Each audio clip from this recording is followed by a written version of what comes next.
The studio lights glimmered with practiced precision as Meghan Markle stepped onto the stage of the Clarkson show.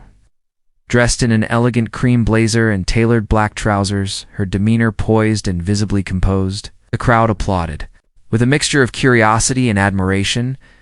As this was Meghan's first major daytime interview in months, and anticipation was high, she exchanged warm greetings with Clarkson, who, ever the charming host, introduced Meghan's latest philanthropic project and initiative focusing on digital safety and combating online hate, especially among young women.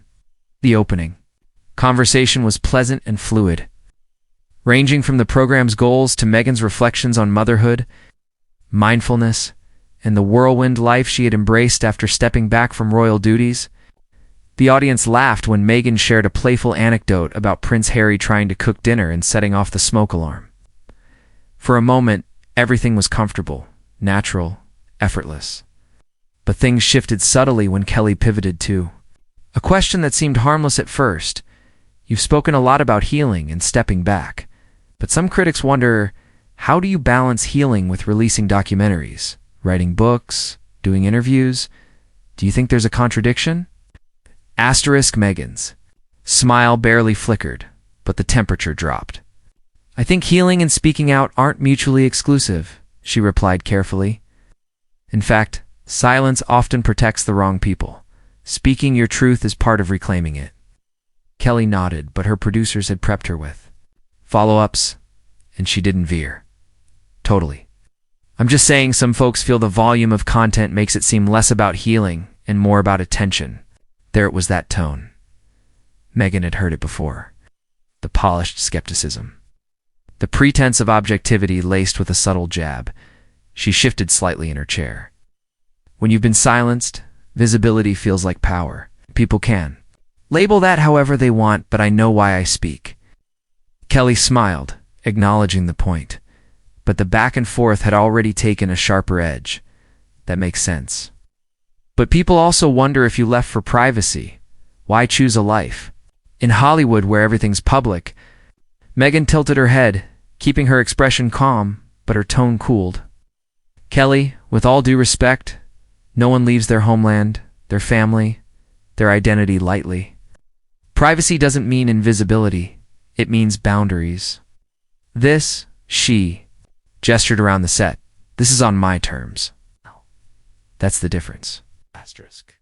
The audience clapped, but the mood had shifted. Meghan's PR team exchanged glances off stage. Kelly's producers sensed the growing tension, but didn't intervene. Encouraged by the show's ethos of honest talk, Kelly pushed again. Got that. I just think some folks are still figuring out what the message is. Is it about stepping back or stepping forward? Meghan took a breath, visibly choosing her response with care.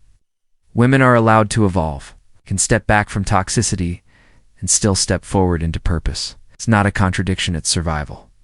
The room was quiet now, not out of disapproval, but gravity. Meghan's voice held weight. But Kelly, a veteran performer, saw the audience's fixation and leaned in. Fair point. But when critics say you and Harry monetize your trauma, what do you say to that? That was the question. The one Meghan's team had asked producers to avoid. Meghan blinked once, slow and deliberate. That accusation says more about them than us. Talking about pain isn't monetizing it. It's naming it. And if we can fund good work while telling the truth, then I won't apologize for that. Kelly tried to move on, sensing the tension now rising past the threshold of comfortable television. But Meghan wasn't done. It's interesting, she said, turning more directly toward Kelly, that when a woman speaks with clarity, people hear arrogance. When she sets boundaries, they hear defiance. I didn't come here to relitigate my humanity. I came to talk about protecting children online. Kelly raised her hands gently, attempting to cool the air. Hey, I didn't mean it like that. I totally support the work you're doing. I just have to ask what people are wondering. Maybe we should ask why they're wondering that in the first place, Meghan said. Why do we need women? To prove their pain before we believe them?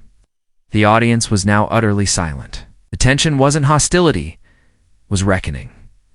A few claps broke out, then stopped. Kelly's producers, watching nervously, gave the cue to break. that?" But Meghan stood. She reached behind her and unclipped her mic with calm precision. "I appreciate the platform," she said, "but I won't stay where the tone becomes interrogation." With that, she turned and walked off stage, not in anger, but in finality. Kelly stood awkwardly, turning to the audience. "Well, I think that's the end of the segment." Nervous laughter echoed. The camera cut away quickly. Moments later, Twitter exploded. Hashtag Meghan walks off and hashtag Kelly V's Meghan trended worldwide. People dissected Meghan's tone, Kelly's phrasing, the tension in the room. The moment the show stopped being light daytime talk and became something raw and political, celebrities chimed in. Political commentators weighed the optics. Feminists defended Meghan's poise. Pundits accused her of being overly sensitive. The media war reignited. Meghan's supporters called it another example of veiled hostility toward women who refused to apologize for having a voice. Critics claimed she wanted a crown without scrutiny.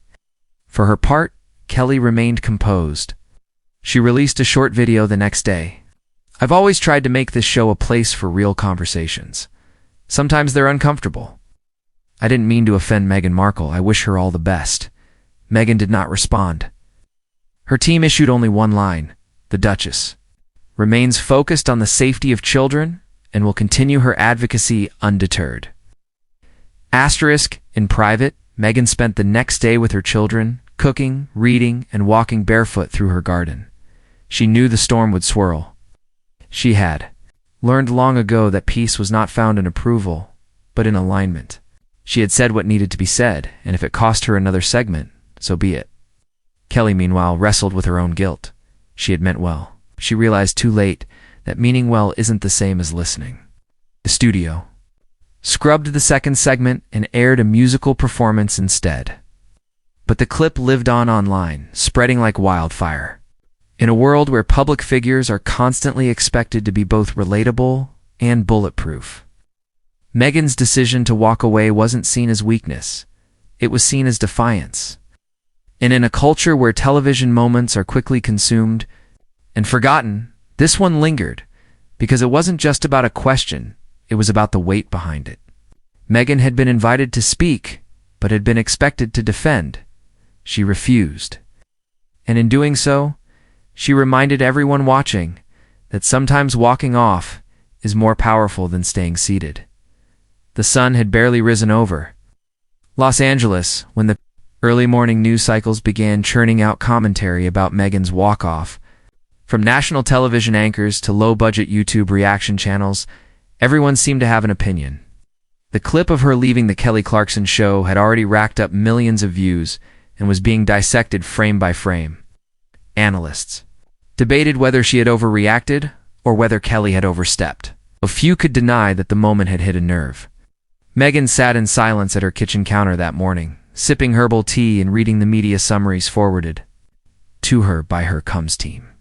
The coverage was divided as always, some supportive, some mocking, many trying to be neutral but reeking of veiled condescension. Still, it didn't rattle her. What rattled her was that yet again the conversation was about her tone, her reaction, her volume, her phrasing, everything except the actual work she had come on the show to talk about. The initiative to protect children from online abuse had now been buried under a wave of hot takes and clips. Her voice, once again, had been hijacked by the machinery she'd been trying to rise above since leaving the royal family. That afternoon, Meghan received a call from her longtime advisor and friend in the UK, someone who had worked with her back when she was still fulfilling royal duties. The voice on the other end was gentle but frank. "This is going to spiral. They're already calling it a meltdown." Meghan exhaled slowly. "They would have said that even if I stayed and smiled through it. That's how it works." The advisor hesitated before replying. "There's talk that this might affect your upcoming speaking engagement at Oxford. Some of the trustees are nervous." Meghan laughed bitterly. "Of course they are. They don't want the headlines. They want the idea of me, not the actual me." Her friend didn't disagree. "You may need to get ahead of it. Release your own statement." Meghan's eyes drifted to the sprawling garden outside her window. "I'll think about it." But deep down, she already knew.